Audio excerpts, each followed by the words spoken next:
শনিবার ভোররাতে জঙ্গিপুরে উত্তেজনা স্ট্রং রুমের সিসি ক্যামেরা দফায় দফায় বন্ধ হওয়ার অভিযোগ। খবর পেতেই ভোররাতে জঙ্গিপুর পলিটেকনিক কলেজে দলবল নিয়ে পৌঁছে যান সাগরদিঘির বিধায়ক ও তৃণমূল প্রার্থী বাইরন বিশ্বাস।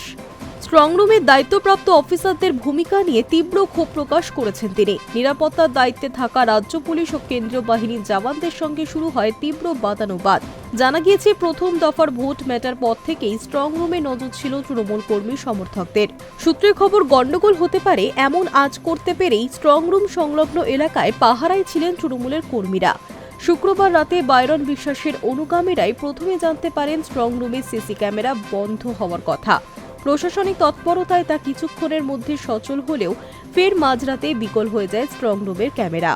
এরপরই খবর যায় সাগরদিঘি তৃণমূল প্রার্থী বাইরন বিশ্বাসের কাছে। ভোররাতে বাইরন জঙ্গিপুর পলিটেকনিক কলেজে পৌঁছতেই উত্তেজনার পরিস্থিতি তৈরি হয়। স্ট্রং রুমের নিরাপত্তার দায়িত্বে থাকা রাজ্য পুলিশ ও বাহিনীর সঙ্গে তীব্র বাদানুবাদে জড়িয়ে পড়েন তিনি। বাইরনের অভিযোগ, রাত থেকে দফায় দফায় স্ট্রং রুমের ক্যামেরা বন্ধ হয়েছে। এসডিওকে ফোন করায় বলেছিলেন শনিবার সকালের আগে যান্ত্রিক গোলযোগ ঠিক করা সম্ভব নয়।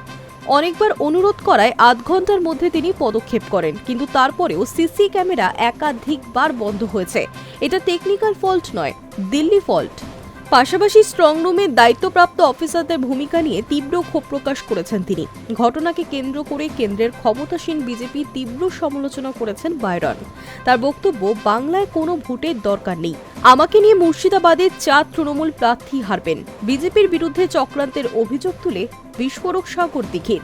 প্রসঙ্গত, প্রথম দফায় শামশেরগঞ্জে ভোট দিতে গিয়েও বারংবার বাহিনীর বাধার মুখে পড়তে হয়েছে তাকে। বুথে ঢোকার আগে 5 বার তল্লাশি করার অভিযোগে শেষ পর্যন্ত ভোট না দিয়ে বেরিয়ে গিয়েছিলেন সাগরদিঘির এই প্রার্থী। আমি কি সন্ত্রাসবাদী? এই প্রশ্নেই বাহিনীর বিরুদ্ধে তীব্র ক্ষোভ প্রকাশ করেছিলেন তিনি। সেদিনও বিজেপির বিরুদ্ধে তৃণমূল প্রার্থীদের হারানোর ষড়যন্ত্রের অভিযোগ তুলে ধরেছিলেন বাইরন।